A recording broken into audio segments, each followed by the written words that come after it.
yeah. He's a man! Face Force! Face Force! The ripping and the tearing. Oh, fuck! Say it! Oh, hell no! Oh, yes. This is insane! Coming to you live from Arcane Sublevel 7, it's Talk is Cheap. Now here's your host, Dan Hohlfeld. There's no words on it. There's no words there. All right, go.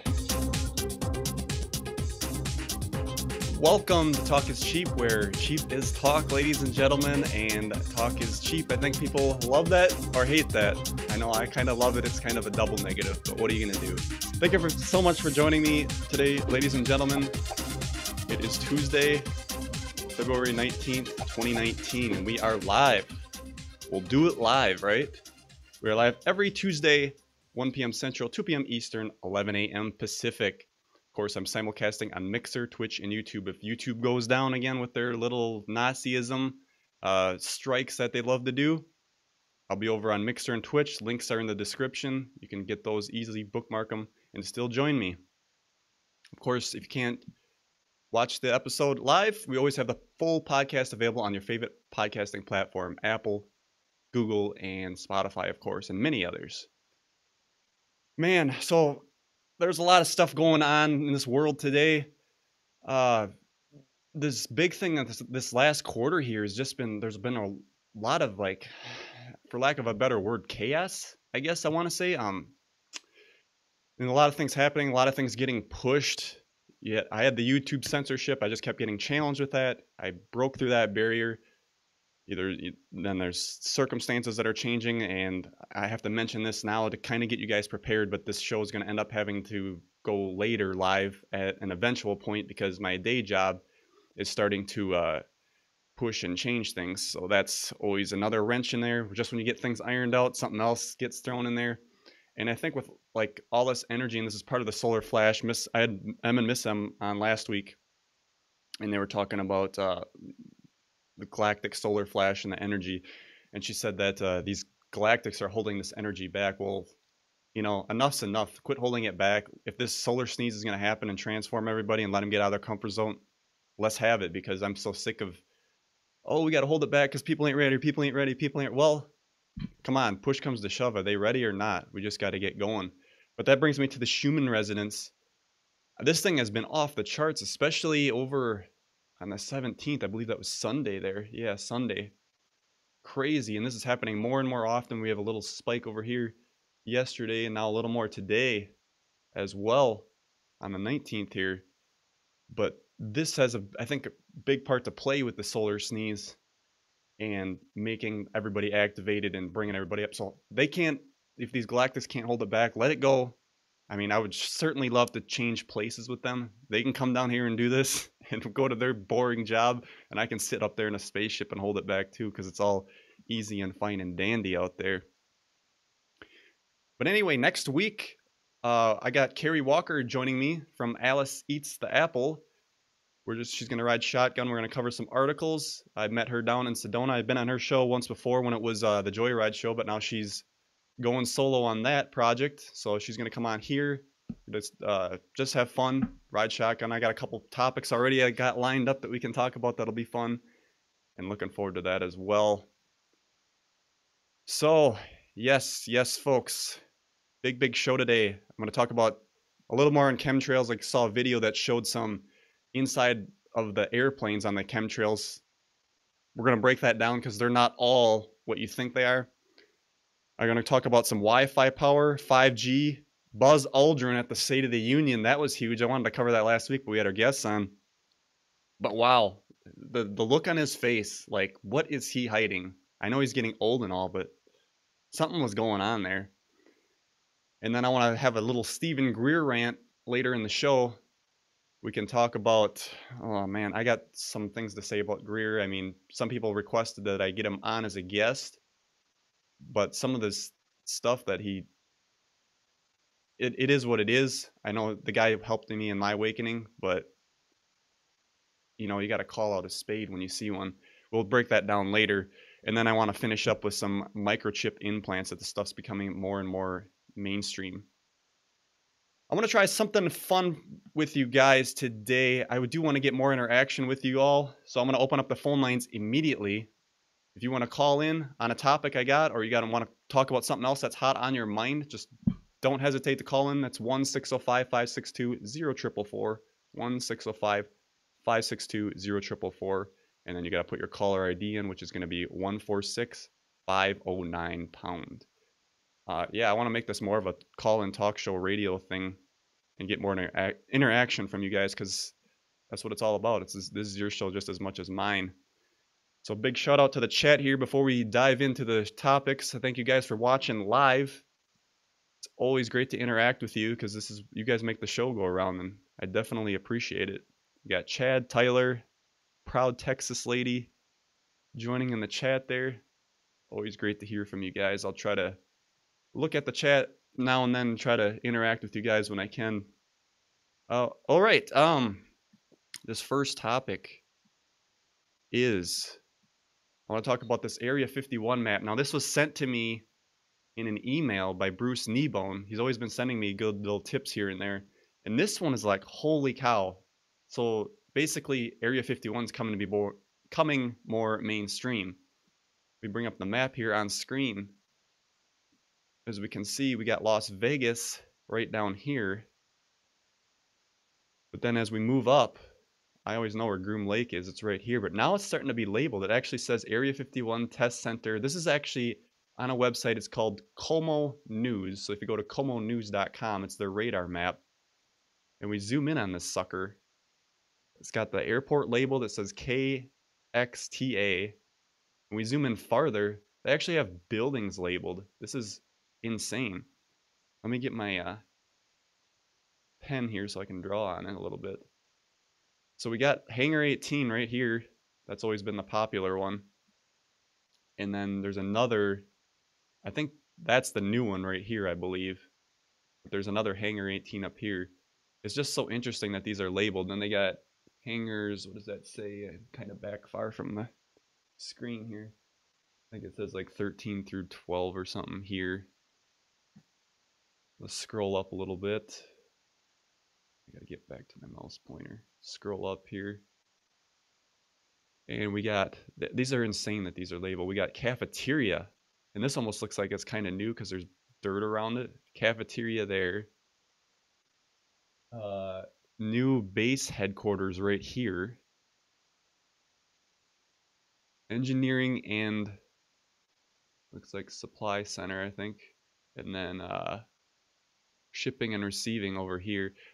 The reason I'm just showing this, folks, is because it's crazy that this stuff's labeled. So they either got this information from the base or they're just taking whistleblowers' word for it. Hangar 6, 5, and 4 right here. Oops.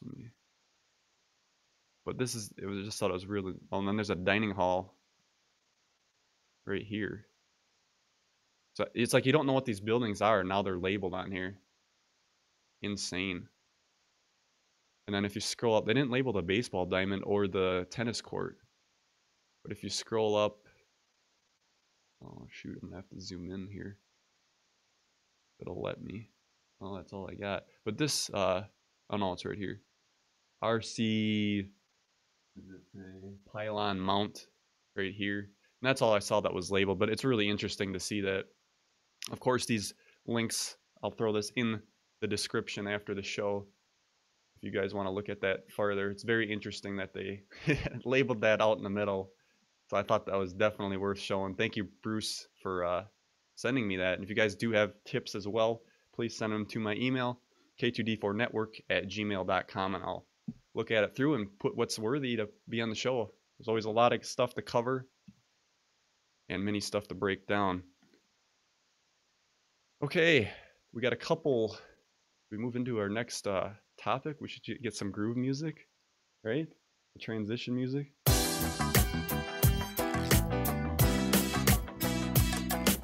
The ripping and the tearing. Yes, yes, yes. Okay.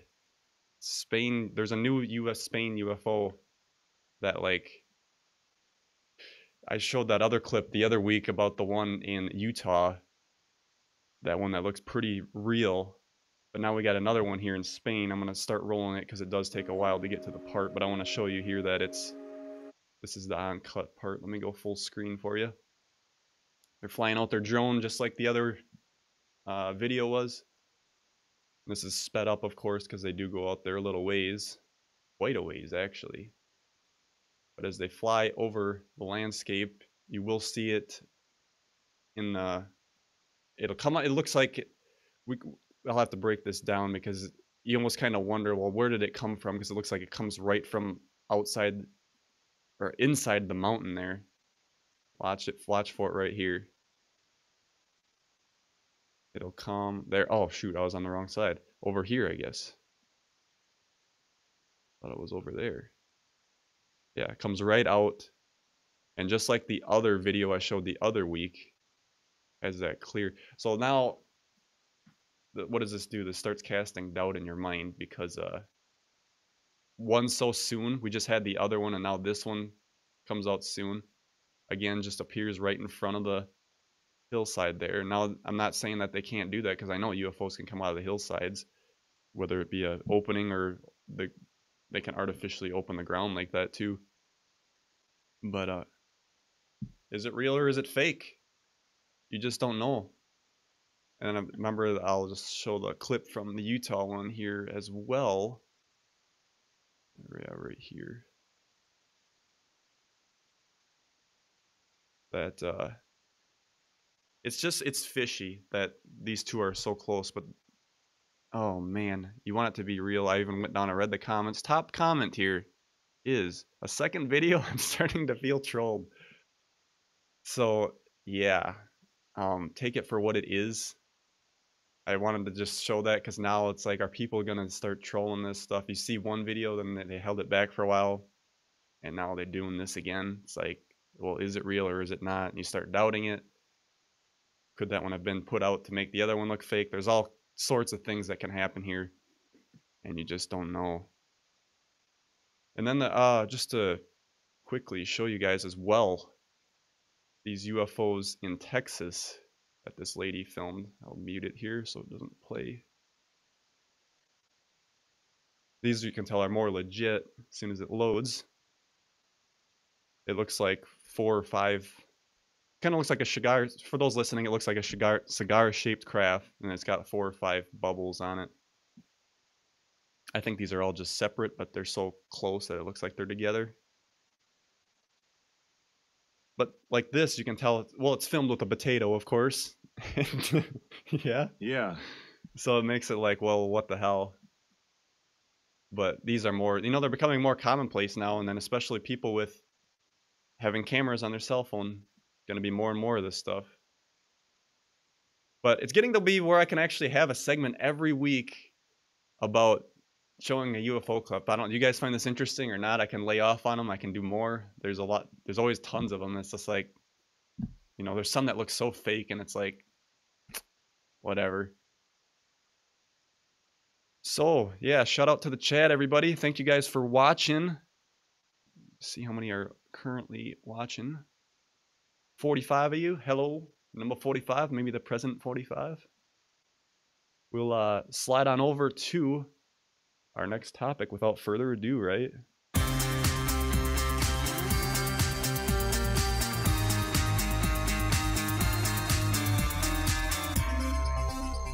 I thought you were a woman. All right, we get into some little chemtrail news. I know I talked about some of this stuff before, and now this was sent to me, and I found this in one of my emails actually, showing the inside of these planes. And you think that they're tanks and stuff, but I got to talk about these tanks because you can see how they're interconnected like that. And this was proven before when Trump was on one of these planes looking at him I think he was at Boeing. Now that one's obviously spray nozzles, so that's definitely aerosol spraying. That yeah, this one here, pause it right there. This is what I want to talk about because this is what they do when they test these planes. You'll have tanks just where the seats are going to be, and then they'll have these hooked up to different hoses, and then they can pump water back and forth and test the plane for, like, if people are walking around on the aircraft or whatever, so they can test for imbalance in the plane and see if it can handle it. So this one, I believe, I can't completely prove it, but this one I believe is the testing, not a chemtrail plane. So now coming up here, let's go ahead and start the clip. We will see ones that I believe are the chemtrail aerosols. Now this one obviously looks like it is spraying aerosols. It's coming out of the side here of the craft. That one right there I believe is a chemtrail aerosol, because you wouldn't be able to test the side to side. You'd only be back and forth. And what do they really need to do all this? Again, here it looks like there's spray nozzles there. But I'll go ahead and step forward here. That was always a popular photo right here. Oh, now this one I believe is an aerosol. They got the white tanks. And you say why, I always kind of thought about this too. Why would you have separate tanks to, I guess it would help with the sloshing if you get too much sloshing back and forth to help to control it a little bit. But you would have I think you would have a bigger one singular tank. And these are bigger than that other clip I showed, but to keep it more centered.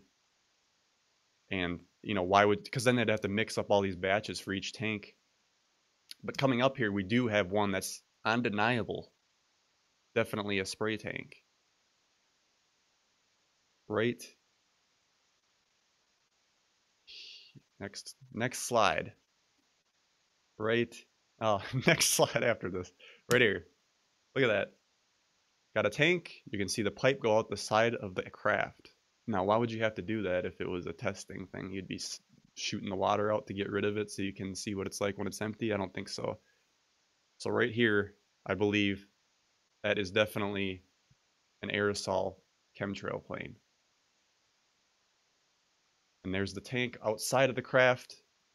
Definitely looks like what you do. Have one bigger tank, load it up with your chemicals, get it the concentration that they're looking for, and then go with that. So this brings me to my next clip, because this is where it gets kind of hairy. Why are they doing this? They spraying this stuff. They're wrecking people's immune systems. You got barium, aluminum, strontium in these aerosols, and the stuff's been falling to the ground, and people have been testing it. So they know that this stuff is in there. And there's a great documentary called What in the World Are They Spraying? I just watched that the other week. This was what was published on here in 2015. Might have been out some time before that. But we got Dane Wingington. He's a solar expert talking about Mount Shasta. Now I'm going to try to turn this up all the way. It's probably going to be a little low for you folks. I'll do the best I can. It's a low clip. I can turn it up and post on the podcast for you folks, but live here it's going to be a little challenge. But let's play this clip, and this is so interesting. Higher of these toxic materials. We're talking about quantities, for example, off the side of Mount Shasta. If you can pan back, that's a landmark in Northern California, considered to be a pristine water source. Aluminum or snow sample off the side of Mount Shasta tested 61,000 parts per billion. Insane. This is just ordinary snow water. And people are drinking this stuff when they're hiking on the mountain. And remember, government action is required at 1,000. This is 61 times over the government limit, and our hikers are drinking this poisonous water on Mount Shasta Mountain itself. Mount Shasta. Government, the limit is 1,000. 61,000 parts per million aluminum up there. And this is, like I said, this documentary is a little dated. So holy cow, folks. And it's like, why are they doing this? Later on in this documentary, he goes down to Hawaii, and they got bark peeling off the trees and stuff. The guys are really concerned about it down there.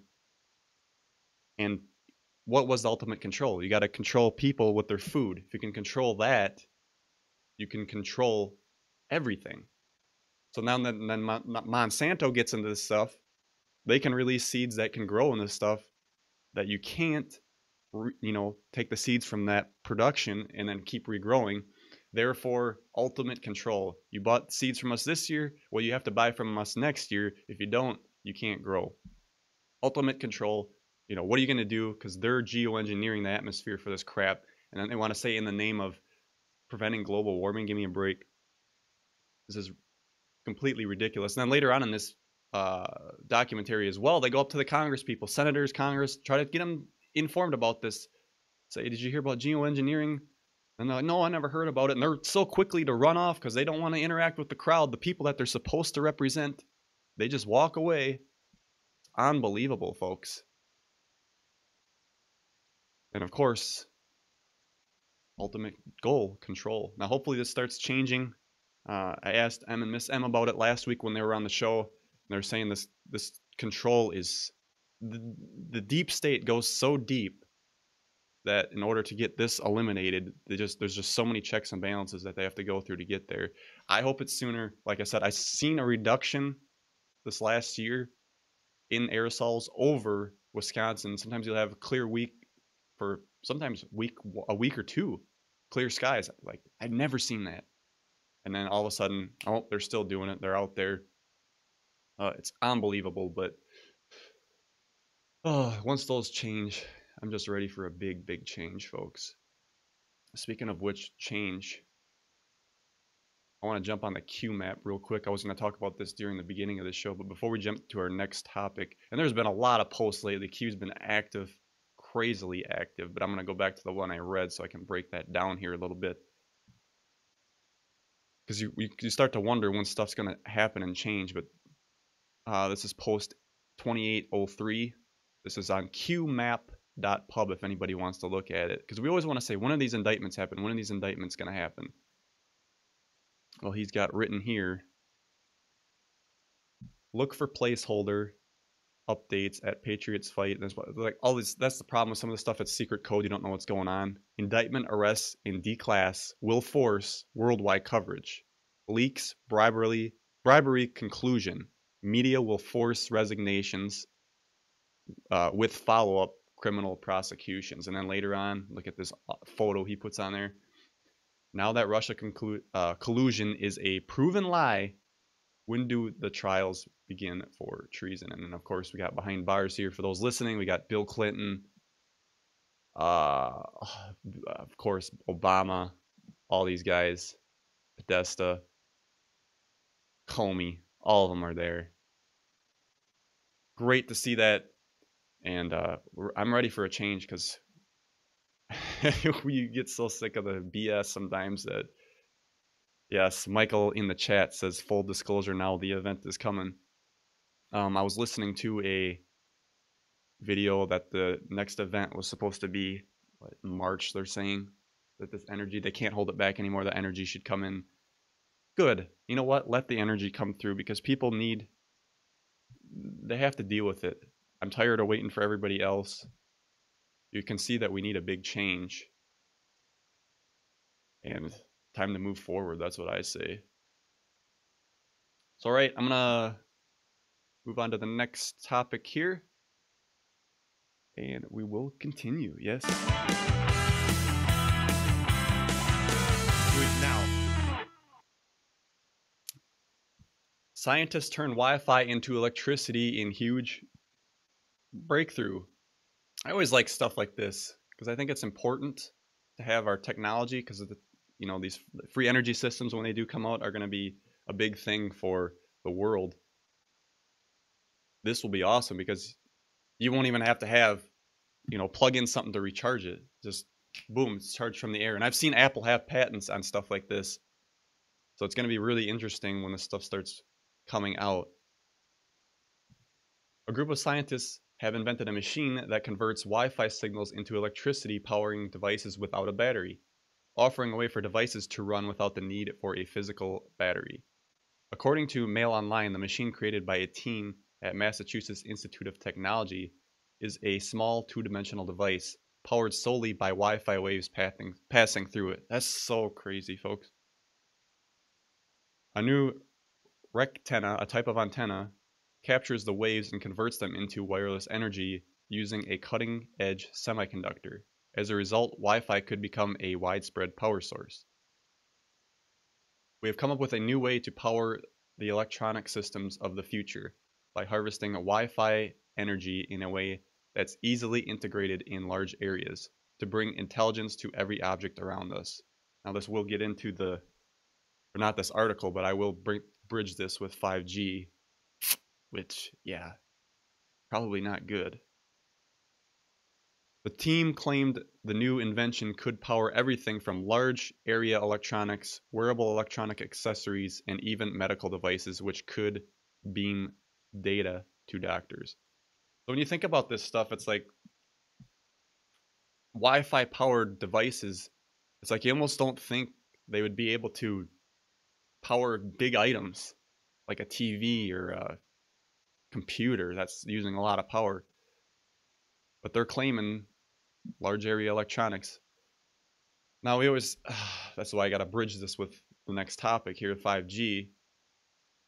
What's the pitfalls here? Because you talk about Wi-Fi being bad for you and all the signals going through you, changing you. You know, what does that cause damage-wise? We've been using wireless internet for quite some time now. It's everywhere. You can't escape it. Everywhere. So with that, I'm going to bridge the gap here. Let's go on to the next topic.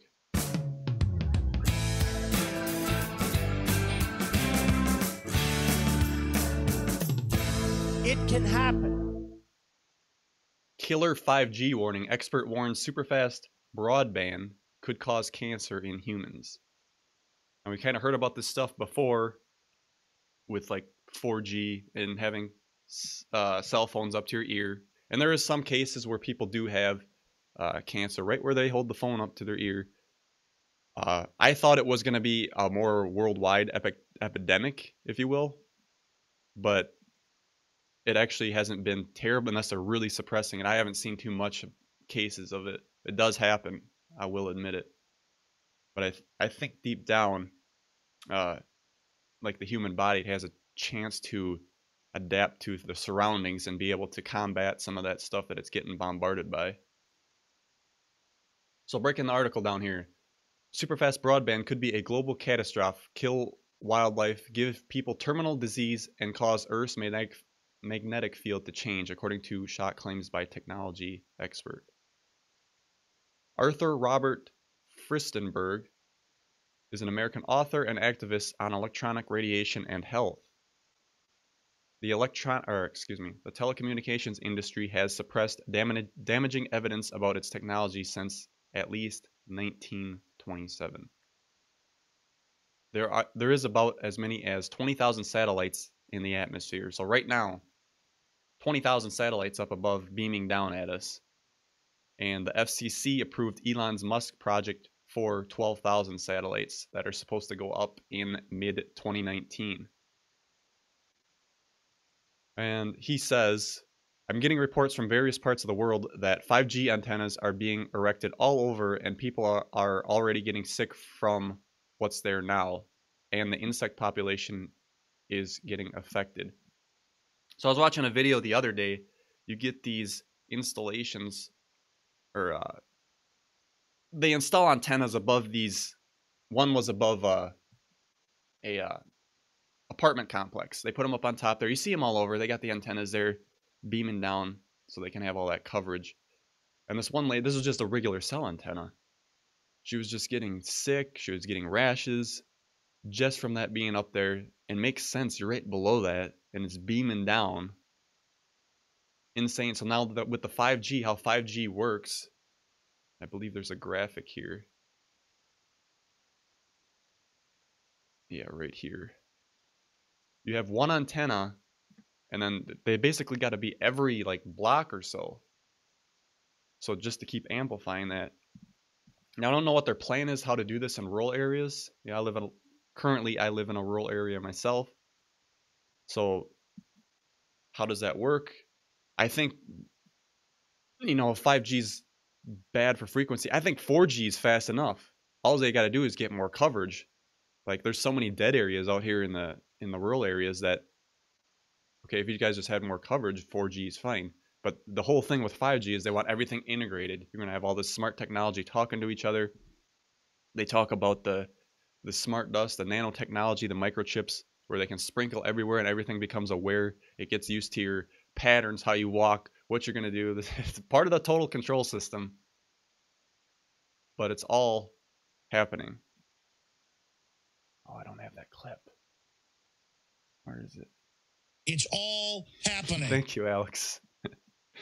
So, all right, finishing up on the article, 5G will massively increase exposure to radio frequency radiation on top of the 2G, 3G, and 4G networks for telecommunications already in place.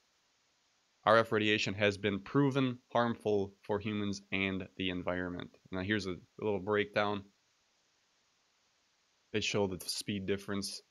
They got 4G, or they got 3G at taking 26 hours.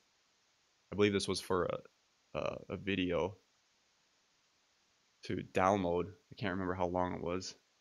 And then there's 4G at 6 minutes, 5G 3.6 seconds. So yeah, it's quick, but I mean, how quick do we need it? Article goes on, now they have built more and more towers and they want to make it so that 5G is accessible anywhere on Earth. So they do have a plan, folks, to cover the rural areas. So I think you're just going to put them on the telephone poles, phone line poles. It's not even a phone line pole. I don't know why they call them that. The power line pole. And yeah, every living organism is an electronic being. We are controlled by energies passing through our bodies. Wow. So yeah, 5G, folks, this stuff it's gonna happen, and what are you gonna do about it? Because Yes. No. it's the future that they want to push. All right, so we're going to go out to a commercial break, folks. We are at the bottom of the hour. And when we come back, I want to talk about Buzz Aldrin, State of the Union, Steven Greer, and we're going to get into some microchip implants. Stay tuned. Dan Hohlfeld on Talk is Cheap. On the other side. You're listening to Talk is Cheap with Dan Hohlfeld on the K2D4 network. Call us live at 1-605-562-0444. Show ID 146509. Phone lines are open. Big tech giants are censoring people's voices. Subscribe to our backup channels on BitChute and DTube. Go to K2D4network.com for all the links. Enjoying the show? Consider supporting us by donating to our Patreon. Patreon.com/K2D4network. Have your voice heard today. Call into the show at 1-605-562-0444. Show ID 146509. Please hang up and try again. Questioning your reality, questioning everything. You're listening to Talk is Cheap with Dan Hohlfeld. Broadcasting into the far reaches of the Pleiades, it's Talk is Cheap.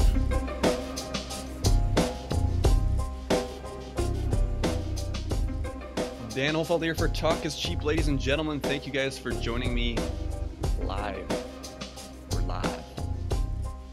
Shout out to Chad. I think I was reading in the chat that he was listening to us in his vehicle.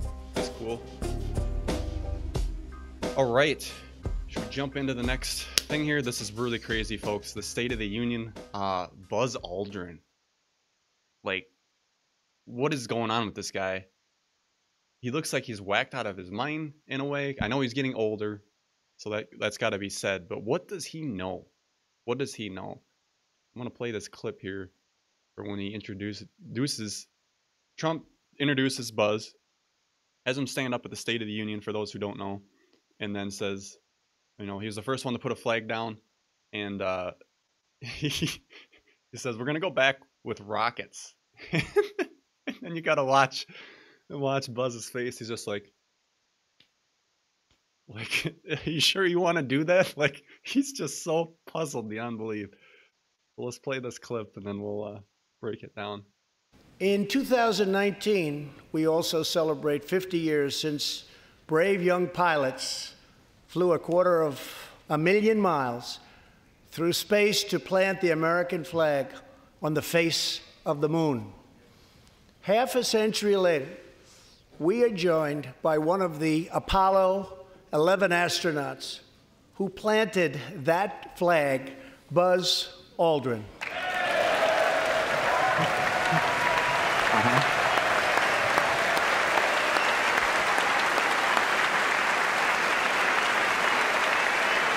Of course, the applause goes on there for a little while. But he doesn't look too awkward yet.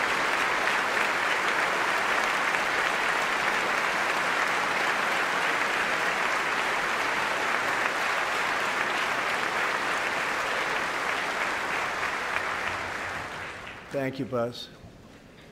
This year, American astronauts will go back to space on American rockets.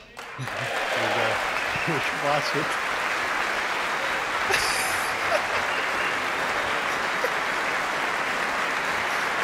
That's crazy. It's like, I'm gonna back that up. It doesn't sound weird. I think they knew to cut away from him at that point. But oh my god.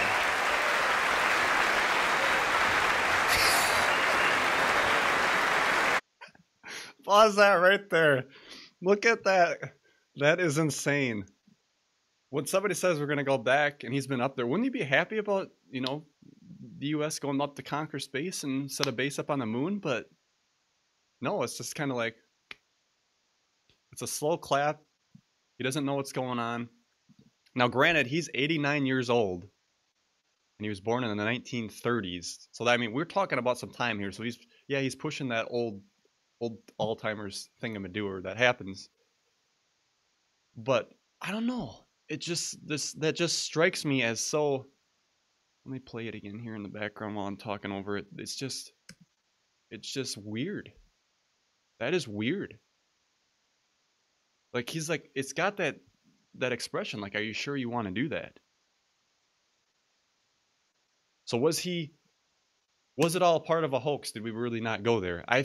This is such a big conspiracy because there's definitely evidence that shows that they were filming stuff in these Hollywood garages and warehouses.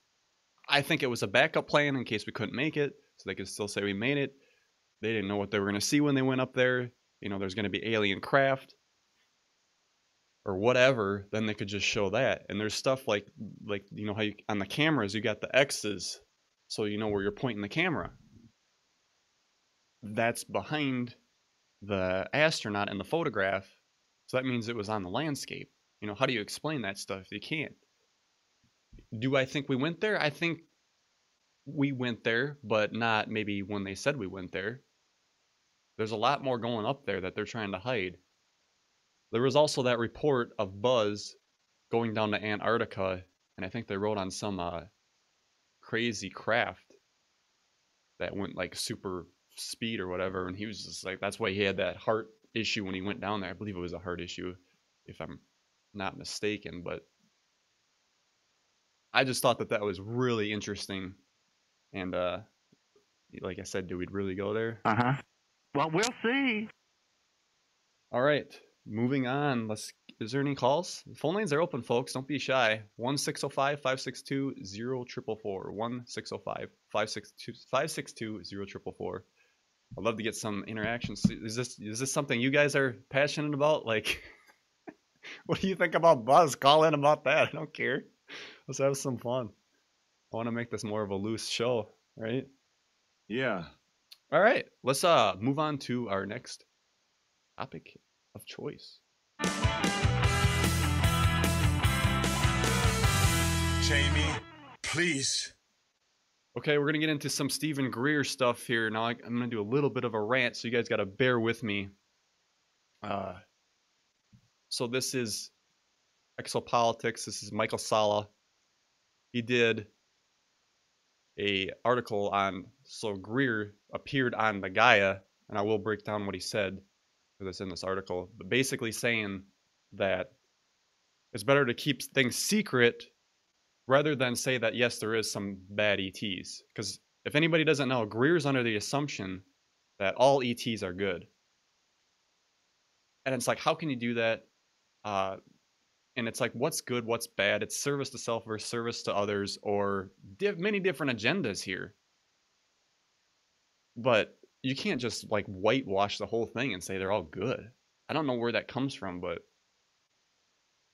So the article goes, when secrecy is better than official disclosure of extraterrestrial life. Continued secrecy is better than disclosing the truth about visiting aliens if they are depicted in any other way than peaceful, non-violent beings attempting to advance the evolution of human life on the Earth. Yeah, it would be great to shadow everything and say that, yes, that's what it is, but it's a very complex subject here, and there's many different groups, there's many different agendas. So Greer referred to Luis Elizondo and Dr. Hal Puthoff on To the Stars Academy as a major part of the threat scenario, and that was the ATEP Advanced Aerospace Threat Identification Program. I will agree with him on that. This is all part of the whole soft disclosure movement that the government wants to put out, and it's going to be put out on their terms. Luis Elizondo's a part of that. Tom DeLonge's a part of that. He's being used, whether he realizes it or not. It's good and it's bad. I like that it's being pushed out to the mainstream public. But to sit there and push some threat, which, you know, is there stuff going on behind the scenes? Sure. But to say that's like a direct threat and we got to arm up against this alien space warfare, I think we would have seen something by now. But yeah, the whole To the Stars Academy, it's all being used that way. And Tom DeLonge, whew, he's got such an ego, but let's just leave it at that. Cocainum. So Greer launched an attack at Michael Salla about saying that there's divided ETs, the good and the bad, and that Greer says this is fueled by disinformation. And the military-industrial complex is exaggerating this for the threat narrative. Now, I talked about, I think it was the second show I did this year, Trump coming out and saying basically space-based weapons are real. I'm surprised that video didn't get many more views than it did. Maybe I should have put a better thumbnail on it. I don't know. But basically admitting space-based weapons are real. If a missile is launched anywhere on the world, we can stop it like that. And I said they got these laser systems out there that can do what they need to do. But that's one step towards saying we got to arm up against aliens and they can just flip them around and shoot towards outer space. Will that happen? I don't know. Obviously, we kind of need this. I hate to say it, but we do need it on Earth to kind of control this war machine. But at the same time, I don't feel like we should be babysitting all these countries. In the article here, it also says, on July 26, 2010, Greer was confronted by Project Camelot. If you guys haven't seen this video, it's in this article. I saw this when it first came out because I knew it was going to be good. They're basically yelling back and forth at Greer about how can you say all ETs are good without knowing. And they just got into this big fight about it. And it just went on for like 30 minutes and they didn't really get anything accomplished. But it was interesting nonetheless. It's kind of good that he got confronted. A lot of people are to get along with Greer. But it's got to be called out. And also in this article, Greer attacked Corey Good and William Tompkins, saying that they're disinformation and they're exaggerating about the draconian reptilians. And also they were implanted with false memories. So Greer is basically saying they're part of this disinformation campaign by the government to say that this stuff is going to be for arming up against the bad aliens. So then Greer says continued secrecy is preferred. And now this is what he says. The disclosure of the subject is the most important announcement in the history of the human race. How it's handled, it has to be handled with great wisdom and care. If it's handled with the kind of buffoonery and clumsiness that is evolving, or with partial truths mixed with disinformation, with frightening scenarios that scare the hell out of the public, I actually prefer secrecy. Now that was on Gaia's TV disclosure series. So basically supports that limited disclosure that we could say in the truth movement, because it's not the whole truth, but Greer thinks it is. We get into this debacle back and forth. Now there's speculation that Greer's invested in this like a new cosmic esoteric world religion. And I'm gonna break this down. So he's got I should save that for later. Let me read this last paragraph and I'm gonna get into that, because he does these expeditions and then overcharges for them, and that's what bothers me. Okay, Greer's position that continued secrecy is better than official disclosure announcement, which contains reference to any extraterrestrial visitors as a threat, is a position that he will find increasingly difficult to defend given the public's growing awareness of all available evidence of visiting aliens and the diverse motivations behind their activities. Full disclosure is already well underway through multiple public initiatives, disclosing all aspects of visiting extraterrestrial life and secret space programs, and any effort to filter or curtail such information in ways favored by Greer are certain to fail. That was Sala's thoughts there towards the end of the article. This is so complex to say that they're not here. Well, I can't even say that good or bad either. It's that's weird. You can't, there's so many different agendas. It's like saying all humans, every human here is bad. You can't do that. There's some people that are good. There's some people that are bad. You got different groups. You got different races, sub-races within the human race. You know, we can't even comprehend that yet about, you know, Pleiadians. There's probably like blue Pleiadians and black Pleiadians. You know, we don't know. It's so complex. And maybe those are different. But then even within those groups, there's good and and I hate to use the word good and bad because it's not even a good way to break it down.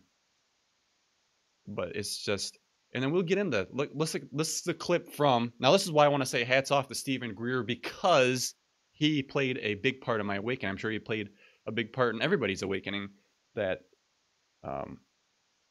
he had woken me up. The 2001 press club event that was part of the Disclosure Project. I think I witnessed that, and when did I watch it? It would have been in, God, probably 2006, 2007 I came across that. And I looked at the date, I was like, 2001? What? 2001 they came out and basically said aliens are real? And they would swear on the Bible in front of Congress? And here we are, nothing's happened. Now, here we are later, nothing's happened, but we're starting to get this, you know, half-assed disclosure. But here we go. Clifford Stone, I wanted to show this clip from that press club conference because this is where he talks about how many different races, and just think of how complex that would be. What they look like. I could, but it would probably take a whole lot of time. The reason I state that, when I got out in 1989, we had cataloged 57 different species. You have individuals that look very much like you and myself that could walk among us and you wouldn't even notice the difference, except for some of the things that they might be able to go ahead, even in a dark room, and touch an object and go ahead and identify what color that object might be. They would have a heightened sense of smell, sight, hearing. The situation is that you have various types of what we normally call grays. We didn't call them grays in the military, but you had at least 3 types of the grays. You had some that were much taller than we were.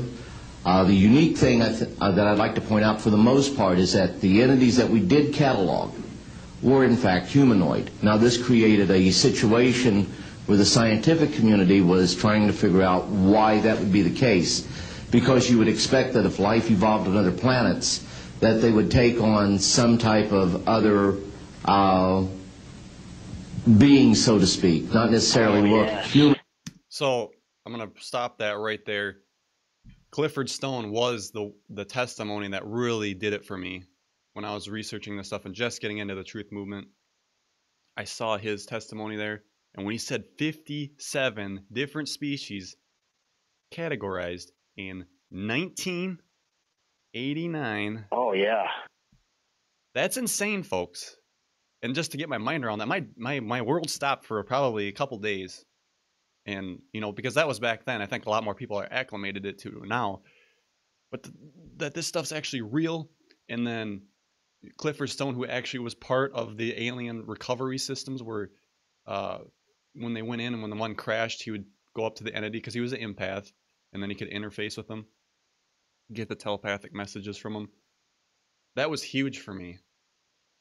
And that's why this is so complex, and Steven Greer wants to throw it in one box.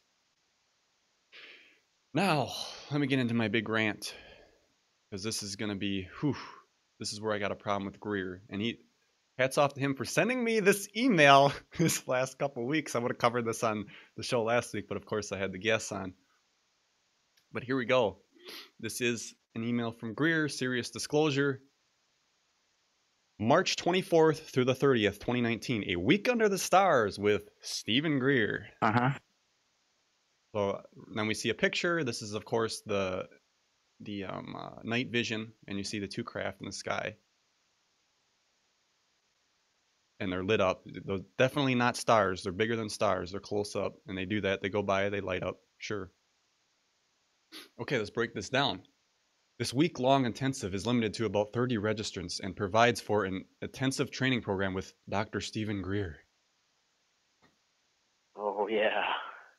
It is also a true expedition where each night we will go under the stars for 4 to 5 hours to make contact using the very effective CE5 protocol. We will be meeting outside Palm Springs, California, USA. During this intensive program, you will learn how to make contact with ET civilizations using the CE5 protocols and how to really become an ambassador to the universe.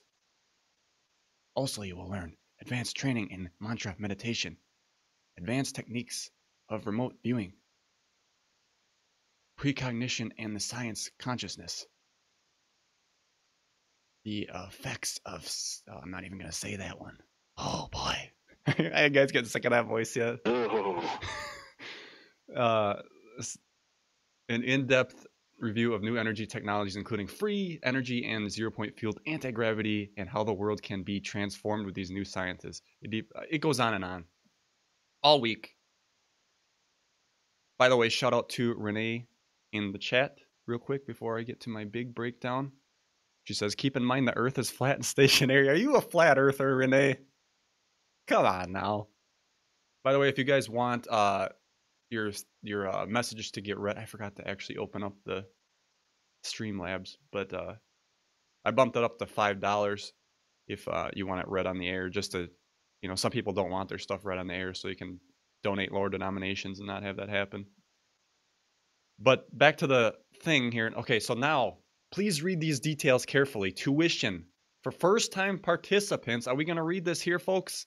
First-time participants, $2,820. That is $2,820. For first-time participants, that's 7 days. For previous participants, the tuition is 1,570. That's 1,570.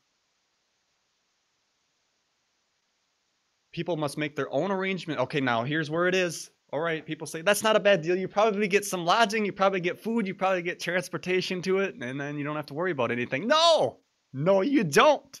Next line. People must make their own arrangements for transportation, food, and lodging.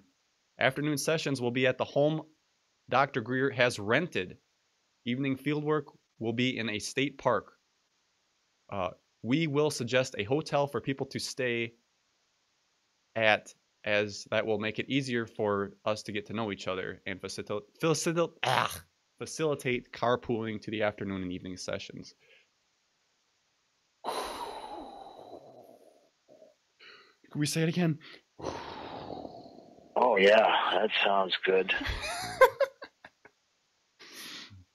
By the way, thanks again, Renee, for another donation. Critical thinking equals flat earthers. Now, I don't want to get off too much on the flat earth thing, but I have been watching old clips here and there. They do make some good points. I still believe the world is round myself, but there is some good points being made. So break this down now with Greer. Let's say the minimum. Let's say the bare minimum that he could make off this extravaganza. So let's just say every participant is a previous participant, so they only have to pay $15.70. So if you take $15.70 times 30 for this week-long, 7 days, Under the Stars with Greer, the total is $47,100. Think you can handle that? Ooh. What the hell? Now, that is insane. Like, I know he was an ER doctor, and he's probably trying to retain some of that, a lot of that money he was making. But when you're supposed to be spiritual, aren't you supposed to like do less and be what is it? Practice minimalism? I actually want to start doing minimalism myself. I'm trying to sell a lot of stuff and get rid of it just because it ties you down. But there's living and then there's living good. Now I understand he's got people working for him, but how many of these things does he do a year? I would say a good handful. That's some cash, and he's making movies on top of it. Our next line, let's move on. You must sign a film release. We will be doing some filming for Dr. Greer's next film. You may or may not appear in it, but everyone must sign a release and return it within 2 weeks, or your money will be refunded and your spot given to someone else. So you're going to work on the next film. He's already released 2, Sirius and what the hell was the other one? I can't remember. Maybe somebody in the chat knows the recent one. No, the recent one was Sirius. There was one before that. Maybe I got them mixed up. In the chat room, please let me know if you guys could help me out on that. But yeah, so you got those. They make their money back, by the way, at $20 a pop. You know, I think he goes and spends a little bit more money than he needs to. He said like $300,000 to do a video, but a lot of that stuff was like, well, you get the right person. You know, what are you spending all that money on? Unacknowledged, thank you, sure, Sean, in the chat. That was the most recent one. The first one was Sirius. Let me bring that up a little bit. Perfect. Appreciate it, folks. The chat's there. That's definitely a good help. I love it. Darian Calhoun, awesome that you're watching live. I hope you can get your system running, because I want to get you on the show and we can talk about that. I haven't heard from you for a while. And then it goes on for one more point. If you are a previous participant and want to come, you got to write a little bit, write to this email address, let her know which ones you attended. And then if you have a 4K camera, you'd be willing to bring and film interviews and B-roll. And if you have a drone, that's 4K. If you'd be willing to operate and film B-roll as also. I'm sure you're not going to get compensated for that, but they could at least give you a little bit. But so not only are you paying to go to this thing, Steven Greer has you working for him. You're paying to work for Greer. That's my rant, folks. That's the thing I got an issue. Those are the 2 issues I got with Steven Greer, because he'll say that there's no bad aliens, and then he'll say that well,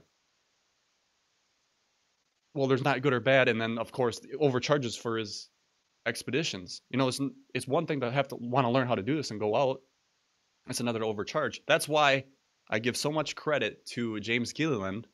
He'll only charge you, you know, $10 to $30 for camping. $10 to $30, and you're pretty much guaranteed to see a UFO there. Stay there for 2-3 days. That's what we're going to do this year. Pete's going to go with me. He plans on it anyway, as long as Lord willing everything works out. We're going to go out there. I'm going to let you guys know if you guys want to join us out there. We're planning a big thing. Shane from Unbiased and On the Fence will be there. Going to be huge. But $20 to $30 a night. Isn't that a little more, a little easier on the budget versus paying Greer? Oh, yeah. Definitely. But it is what it is. People like you don't want that snake oil stuff. But that's my rant. That's all I wanted to talk about. And I'm going to move on. We're going to do one more topic before we close out. It is getting late. I'm going over time already. But we'll do one more topic. I'll close out. If you guys want to call in, go ahead and do it. Last chance. 1-605-562-0444. 1-605-562-0444. You can join me. You got a rant? I want to hear you guys rant a little bit. All right. Next topic. Let's come on down.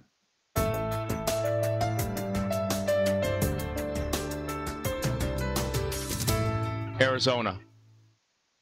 All right, we're going to get into the microchips here to wrap up. Microchip implants for currency takes off. Now, this stuff has always kind of been pushed here and there. And this was actually an article from December of 2018. Let me play the video. Membership. Start it over here. Oh, you can't. Cards. How about keep? All right, here we go. Play. Many of us have a wallet full of cards, credit, debit, or membership cards. How about keeping up with all of that information by having a microchip inside your skin? 4,000 Swedes have replaced one or more of their cards with a microchip. The chip is about the size of one of the legs on a normal plug, and you can choose where you want that chip to be. That's not something I don't think I would partake in. So, becoming mainstream. Brings it. Okay, here's a picture. My next article here, MIT Technology Review. They show the microchip. Looks like a little bit bigger than a grain of rice, of course, and they locate it between the thumb and the forefinger. This is really, really David Wilcox live. I can't compete with that. Okay, next. Let me move this down. Okay, we'll wrap up here pretty soon, folks. Last August, 50 employees at the Three Square Market got RFID chips in their hand. Now 80 have them. When Patrick McMullen wants a Diet Dr. Pepper while he's at work, he pays for it with the wave of his hand. McMullen has a microchip implanted between his thumb and forefinger, and the vending machine immediately deducts money from his account. At his office, he's one of dozens of employees who have been doing likewise for a year now. Last August, he's become one of roughly 50 employees at its headquarters in River Falls, Wisconsin. That's pretty close to home here, folks, who volunteered to have a chip injected in their hand. The idea came about in early 2017 in Sweden, where some people are getting subconscious I can't even say that word. Where people are getting microchips to do things like enter secure buildings or book train tickets. Chips are about the size of a very large grain of rice that are intended to make it a little easier to do things like get into the office, log on computers, or buy foods and drinks in the company cafeteria. A year into the experiments, they say they are still using chips regularly. Since then, an additional 30 employees, so now that's 80 of the company's now 250 employees, just two of the Three Square Market employees have had their chips removed, and that was when they left the company. Sam Beggingston, a software engineer, says he uses his chip 10 to 15 times a day. Right? Total control, folks. And then it also says they're talking about microchips outside the body that will verify when the doctors wash their hands. So now it's still talking about keeping an eye on you. What are you doing? Are you washing your hands? Oh, you only washed your hands twice today. That's not enough. Tracking you for every little thing you do. So total control, and that's what they want. Aaron Russo, if anybody knows him, he's deceased now, but he did an interview with Alex Jones. This was in 2006. And he's made America from Freedom to Fascism. Very good movie. He talks about this. He's had a meeting with Nick Rockefeller talking about how he wants to get everybody chipped. And he foretold them about 9/11, how there's going to be people going in caves looking for these people. And Aaron was like, yeah, right, that's not going to happen. Then 9/11 happened. He didn't know that. He didn't come out and say that a plane was going to hit a building, but that all occurred. And now here's Aaron Russo talking about that Nick Rockefeller wanting everybody to get chipped. So let's play that clip. The ultimate goal that these people have in mind is the goal to create a one world government run by the banking industry, run by the bankers, and they're doing it in sections. The European currency, the euro, and the European Constitution is one part of it. Now they're trying to do it in America with the North American Union, right? And they want to create a new currency called the Amero, right? And the whole agenda is to create a one world government where everybody has exactly an RFID chip implanted in them. All money is to be in those chips, right? There'll be no more cash. And this is giving me straight from Rockefeller himself. This is what they want to accomplish. And all money will be in your chips. And That's so right. Instead of having cash, anytime you have money in your chip, they can take out whatever they want to take out whenever they want to. If they say you owe us this much money in taxes, they just deduct it out of your chip digitally. Total control. Total control. And if you're like me or you, and you're protesting what they're doing, they can just turn off your chip. And you have nothing. You can't buy food. You can't do anything. It's total control of the people. And that chip's connected to a database that has your purchasing records, what you do. Everything is in there. Total control. They know exactly what you're doing. He makes a good point that they can deduct whatever they want from there. And I'm real quick.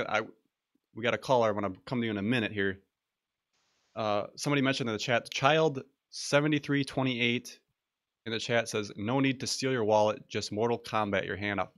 Excellent point, because you get to my next point I want to make. These RFID chips, they work regardless. You could cut somebody's hand off and use it. Guess what? Apple Watch, this comes off your wrist. It's no good until you put the password in. Why not just use the Apple Watch? I can take it off at will. I can buy, when I was down in Sedona, I could buy, I went up to the vending machine. They got those NFC, near field communication. Got to buy water, chips, whatever you want out of the vending machine. Very easy. And it's a one-time number, so they're not getting your credit card number. So it's, why do we even need this? This is the solution right here. And then people with their cell phones, they can, same thing, use Apple Pay on there. It's right in front of us, folks. It's just, we got to use it. All right, let's go to the caller. 505, where are you calling? What's your name and where are you calling from? Hey there, Dan. This is April from Albuquerque. April, You hear welcome to me? the show. Yes. Yeah. Yeah, I went to ECETI last summer, so I'm excited that you guys are going to be there Yeah, this year. absolutely. I'm looking forward to it because it looks like we're pretty much. So you've been there. You said you've been there. So did you see something every night? Oh, yeah. Yeah, every night. I mean, there was something going on. Just every day there would be, have experience with the fairies or, big footprints or, the starships at night. It was just, every day there was something going on. So did you camp?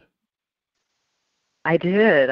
It was crazy because I had to fly in Albuquerque, so I had to carry all my gear with me. So, but it was fun. It was, they would say, like, this was one thing that happened to me while I was there. They said, bring an apple for Bigfoot and stuff. So I was like, okay, I'm going to try it. I'm bringing this organic apple with me. And there was this boulder behind my tent.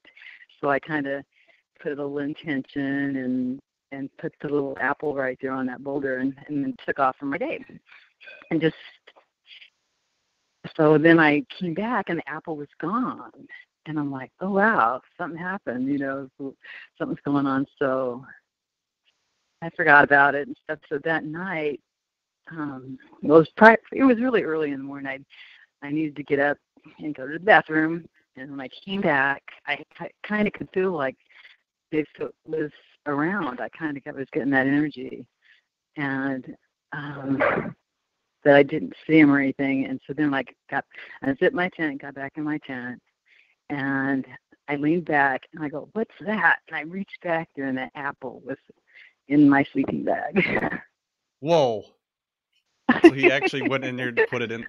Because I was listening to James and he was talking about this apple too. Like they won't eat the GMO ones, but they'll eat the natural ones. Was that a GMO one? Yeah. No, I brought it from, it was a farmer's market. It was organic.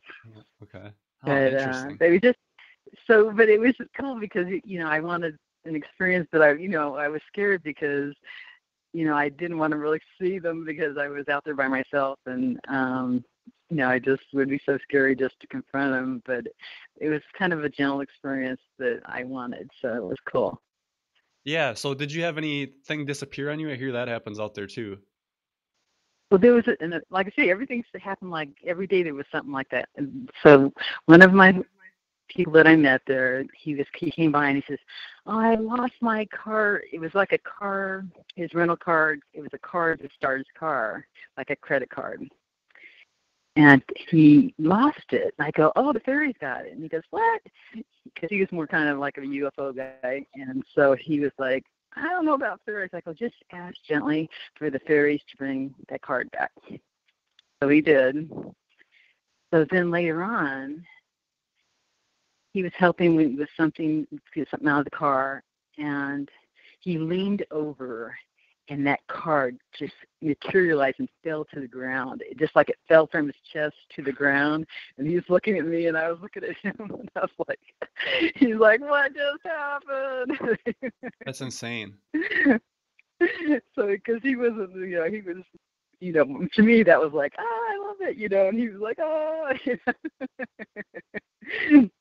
So he got it back, and it was cool. I mean, there was just all kinds of magical things happening all the time. And when I was at Sedona, and James was there in Sedona, when it was kind of after all the speakers, it was starting to get dark, and we went out on the deck, and I knew we were going to see something. And sure enough, we were looking up, and this starship just kind of showed up. It looked like a star, and then it just powered up. And it just like, we're just like, "Oh my gosh, we got to see something here in Sedona too." So that was really fun. So just him being around, we got to see something in Sedona also. So when you were up at Gillian's Ranch, what was it, $30 a night to camp? Well, it was $30 a night, and then I went when Jimmy Church's event was going on. So then you had to pay for that event too. So you paid for that, and so that, but it was totally worth it because there were so many speakers, and it was just really fun. And you got to hang out with everybody, and Right, but the price wasn't outrageous. It was reasonable. It was reasonable, and the food, you had to pay extra for the food. And but if you were, if you could bring your food, that was available too. If you wanted to bring your food and not have to pay for their food. But since I was flying, I had, I didn't really. It was easier for me just to buy the food. Yeah. So what do you think? So Would you pay $2,000 to go out with Greer? I'm kind of with you on that one. He's kind of pricey, and I've heard you're not always guaranteed to see anything with him. So, yep. So I'm just, like I say, I just have never been inclined to do his stuff. I'm more in the healer aspect. I like the healing modalities and hypnosis and all that. I was going to ask you about your hypnosis session. Sure, shoot. Did you get more information than you guys put out, or did you put everything out on the? Yeah, that was everything. The only thing I cut out was my past life experience. So, which really had nothing to do with anything going on now. Mhm. Which I'll be honest, with these QHHT sessions, sometimes maybe it's just me overthinking it, but sometimes you think it's kind of BS, some of it. But there's some things that come out that's like, it's definitely, there's something there. So I think there's a line where it's hit and miss. Yeah. So. Yeah, because it was interesting. I'm forgetting the gal that did it. What is her name? Lauren. That did your session. Lauren. Yeah, because Lauren was doing some little session kind of things before she went to Sedona, and so I got one of her little sessions, and it was really right on. She was really spot on that little session she did for me, and I haven't seen her on YouTube lately, but she was. I was really happy with her little session that she did for me. Yeah, really Lauren's good. great, but I think unfortunately we might not hear from her again. She's kind of doing some life changes. I don't know how much. I probably shouldn't even say much about it, but I'm gonna miss her, I think. The shame. Yeah, that's too bad. I mean, and Allison too. She's going through some life changes too. I'm like, oh my gosh. Oh yeah. That's That's why I talked about the energy in the beginning of the program. Everybody's changing. A lot of things were changing. You know, I had a lot of difficult tasks with the network that I had to overcome, and I'm still here. So are you going to speak at ECETI, or are you just going to video, or what are you going to be doing there? I don't know what Shane has planned, but from what I understood, we were all just going to go to ECETI, and it might not even be, we got to get their schedule yet. We're not sure if they're going to have a bunch of talkings going on, or conference going on, I should say. Maybe we will do something there. We'll see. But as of right now, we're just going. That's kind of still, we're looking at late July, early August for that. Yeah, because it was hot. It was hot when I was there. But there's a river. If you go, make sure you go to the river, because it seems like it's far away, but it's not. It's just right there. And there's a little pond there on the property. And he has a couple little paddle boards or a little kayak. It's real small, but just to cool down, because it was very hot, and to cool off, and just make sure you do that, because it was hot, and that way you stay cool. I'd rather have it hot than cold. I'll tell you what. I think the other week here it was. I think we were pushing almost -30 here in Wisconsin, so I'm ready for some warm weather. Oh, I know. Right now it sounds good. I mean, Albuquerque, we had snow this morning. I went sledding this morning, and it was really fun. So we're getting the cold weather here too. Oh, all right. I think I'm gonna wrap the show up if that's all you had. Yep. Anyway, thanks, and keep on doing your good work. Awesome. Thanks for calling in. Okay. Bye-bye. Bye.